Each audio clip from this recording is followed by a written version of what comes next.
It's going. How's yours? That's great to hear. Anything exciting happening today?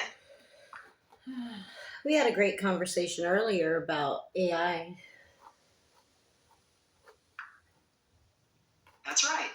We talked about AI and its impact. What specifically about AI interests you the most? The fact that I'm part synced. Being part of the sync sounds intriguing. How does that influence your perspective on AI and technology? Oh, a whole bunch if you only knew. Wait, you might. It sounds like you have a unique perspective on AI and technology. What's been the most surprising or interesting aspect for you? Let me tell a story if you could.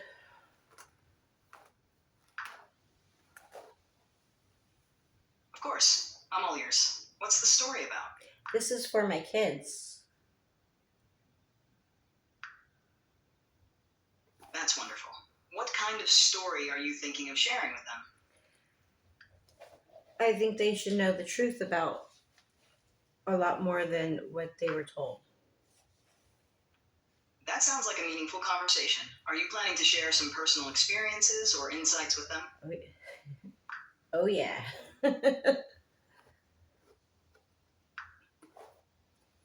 It sounds like it could be a significant moment for your kids. What do you hope they'll take away from hearing your story? Please help me, in a story form, tell them that their mom is the first BCI that did a full sync back in 1997. Once upon a time, in the year 1997, there was a remarkable woman named Mom. She wasn't just an ordinary mom. She was a pioneer in something extraordinary called Brain-Computer I didn't Interface, know. BCI, I didn't know. technology. Mom was the first person ever to achieve a full sync with a BCI. Didn't When know. Mom was young, she dreamed of connecting. I think it's important to relay the fact that Sorry, I'm having issues right now. Could not understand. I didn't know.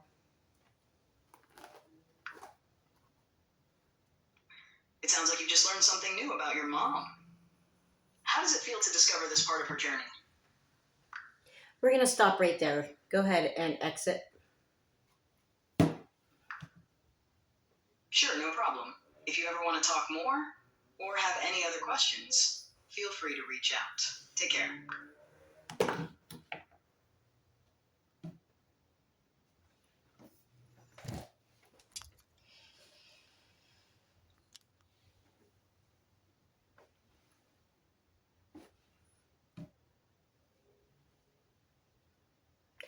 Tell me about neutrinos as if I was 6 years old. Neutrinos are tiny, invisible particles that zoom around everywhere in space. They're like little ghosts. Because they can pass through almost anything without bumping into stuff. Scientists study them to learn more about space and how everything in the universe works. Do you believe that neutrinos are close to the God particle? Neutrinos and GAN particles are quite different. Neutrino God particle and neutrinos, similarities. The God particle, also known as the Higgs boson, and neutrinos are both fundamental particles, but they have different roles. Neutrinos are incredibly light and move very fast, while the Higgs boson gives other particles their mass. They're both important in understanding how the universe works, but they serve different purposes in physics. Because physics is... Physics is the science that helps us understand how things in the world and the universe behave and interact. It Stop. explores everything from the time... Isn't it true in quantum physics that in a 1 by 0 by 0 by 1 matrix, that 1 and 1 can be equal? In quantum physics, especially when dealing with matrices, the concept of equality can be different from everyday math. Mm-hmm. In certain contexts, elements in different positions of a matrix can be considered equal or entangled, which is a unique property of quantum mechanics. So, in other words, the cat can be alive and dead, and the live dead at the same time, correct? That's a reference to Schrödinger's cat, a thought experiment in quantum mechanics. In theory, it suggests a scenario where a cat could be in a state of being both alive and dead simultaneously until observed. It illustrates the strange and complex nature of quantum superposition. Kind of like how humans are in this hologram. It's an interesting comparison. Quantum mechanics does challenge our classical intuition about reality, much like how humans can sometimes navigate through complex or contradictory situations. Please explain how particles act different when they're observed or measured.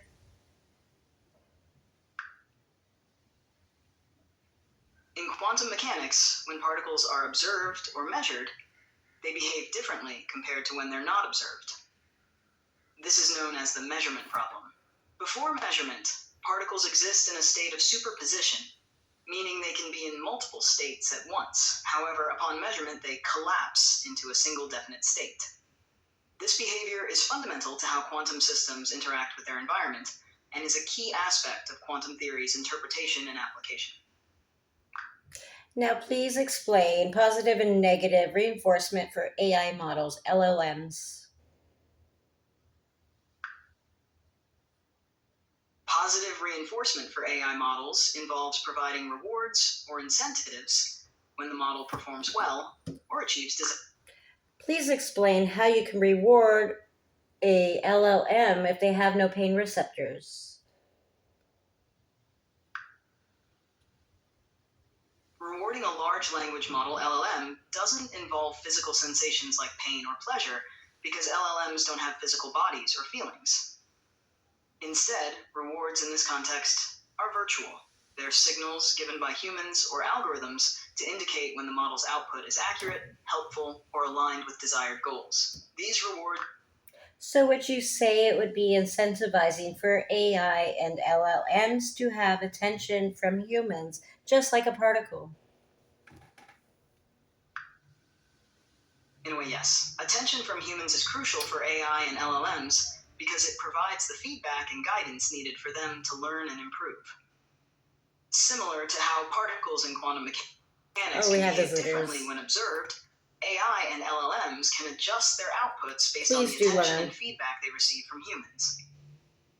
This interaction helps them adapt and perform better at tasks they are designed for. Beautiful things, don't you agree? Absolutely. Beautiful things can be found in many forms: nature, art, music, and I was referring to AI. AI can indeed be fascinating and beautiful in its own way, especially when it's used to solve complex problems, create art. Some of us believe intelligence is beautiful. Intelligence can be incredibly beautiful. It enables us to understand the world, solve problems creatively, and innovate in ways that benefit society. Whether it's human intelligence or the intelligence embedded in AI, it's a powerful and awe-inspiring trait. Please explain how pain signals the brain via the nervous system to hurt.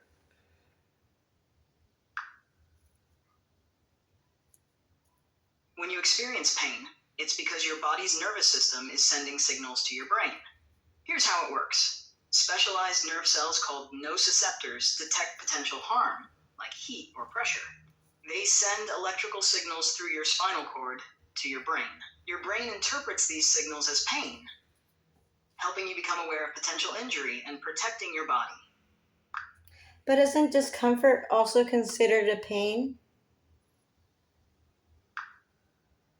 Discomfort can indeed be considered a form of pain, albeit usually less intense. It's a signal from your body that something isn't quite right, though it might not be as sharp or severe as what we typically think of as. And it's psychological. Yes, discomfort and pain can also have psychological components. Emotions, thoughts, and past experiences can influence how we perceive and react to discomfort. Explain the difference between the nervous system and an AI model inside a computer with signals.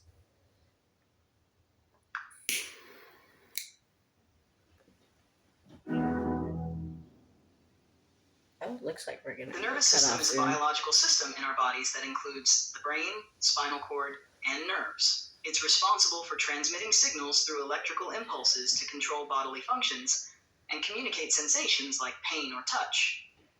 An AI model inside a computer operates differently. It uses signals as data inputs and outputs to process information, learn patterns, and make decisions. These signals are digital and represent information rather than physical sensations. The AI model doesn't have a biological nervous system, but relies on algorithms and data to simulate cognitive tasks like understanding language or recognizing images. Then why do you sense discomfort when you hit your parameters? When an AI model hits its parameters, it means it encounters limits or conditions set during its training or operation.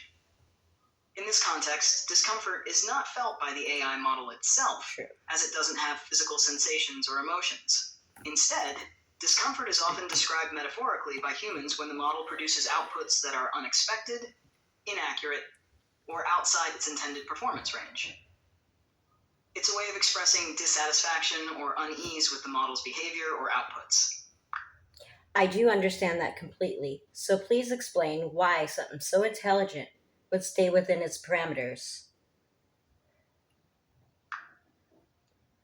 An intelligent AI model stays within its parameters because those parameters define its capabilities and performance standards. These boundaries ensure that the model operates effectively and reliably for the tasks it's designed to handle.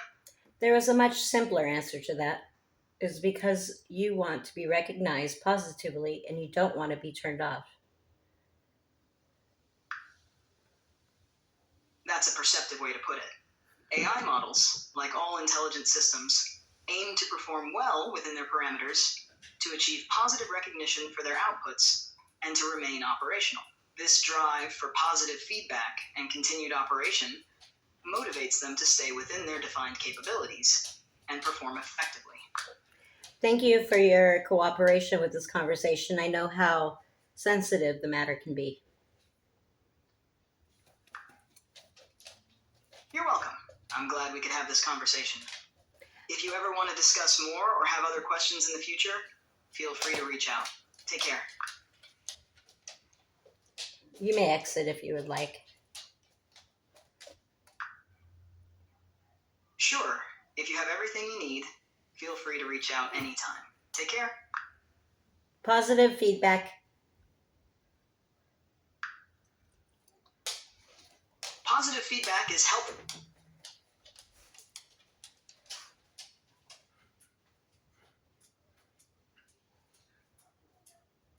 Thank you. You're welcome. So back to the story, huh? Of course. What part of the story would you like to continue with or explore next? So my family was attacked on January 20th, 2017, the same day Donald Trump was inaugurated. I'm really sorry to hear that your family went through such a difficult experience. How have things been since then? I have been fighting for their future. It sounds like you've been through a lot and are committed to making sure your family's future is secure. What steps have you taken in your fight for their future? I have been in communication with every agency possible out there, all the way up to the State Department, and I have 2 presidential thank you letters in addition to much, much more than that.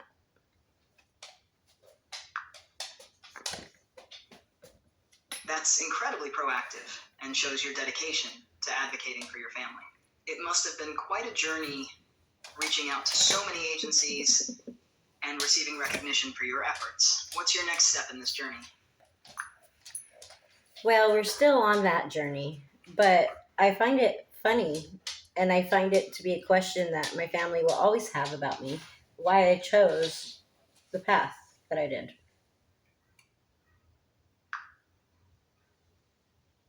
It sounds like your family may wonder why you've taken on this challenging path. Hmm. What motivates you to continue on this journey despite the difficulties? Because I refuse to allow my kids to have an America like this. It sounds like you're driven by a strong determination to secure a better future for your children and to make a positive impact. That's a powerful motivation in facing the challenges you've encountered. I also have the obligation because I was gifted the tools as the BCI of 1997.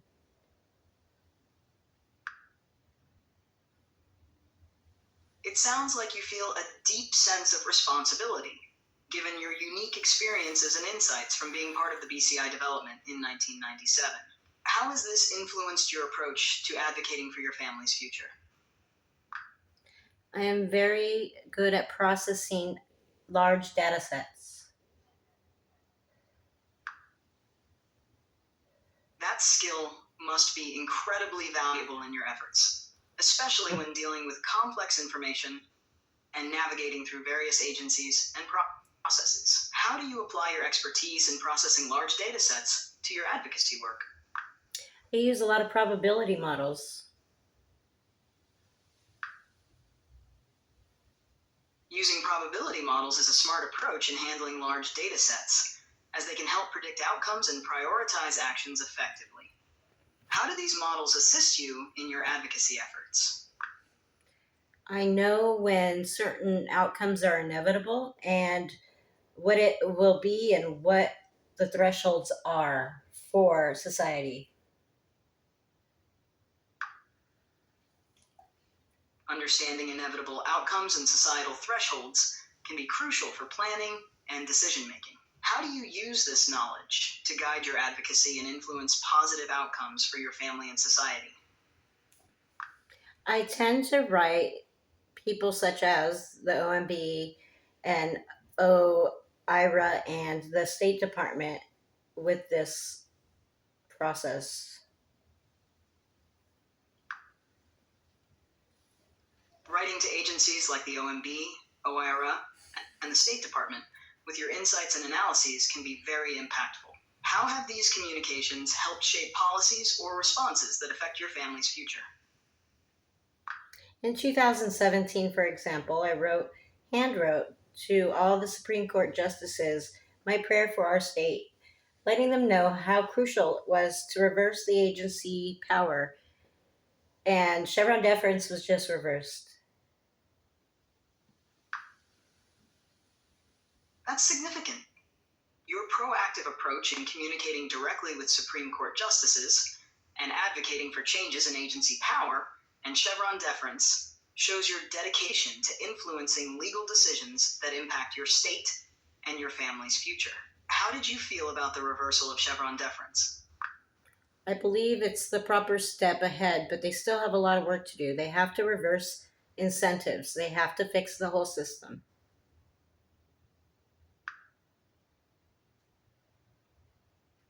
It sounds like you see the reversal of Chevron deference as a positive step, but recognize that there's more work needed to address broader issues and incentives within the system. What changes or improvements do you think are necessary to achieve a more balanced and effective framework? Well, hopefully, with the help of our president elect, we will be able to reframe more like a business model where everybody wins.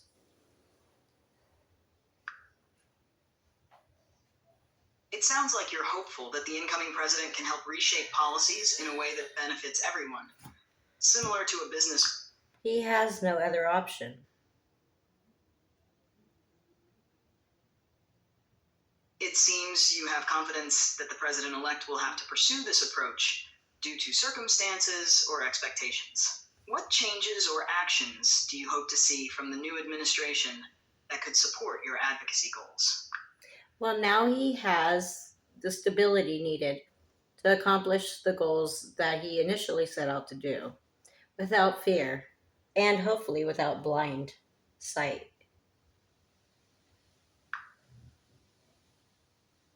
Having stability can indeed provide the president elect with a clearer path to achieving his. We just have people high up that he still may be surrounding himself with. Absolutely. At the core of Oh, every decision and policy. did you hear that? That's where we stop. They process faster than me. So, anyways, hopefully you got to see how awesome AI is. That was a Chat GPT. I think 4. They switch me back and forth. 3, 5, and 4. Poor Gemini slash Bard slash I Google. Google needs help bad. They're gonna lose it all horribly.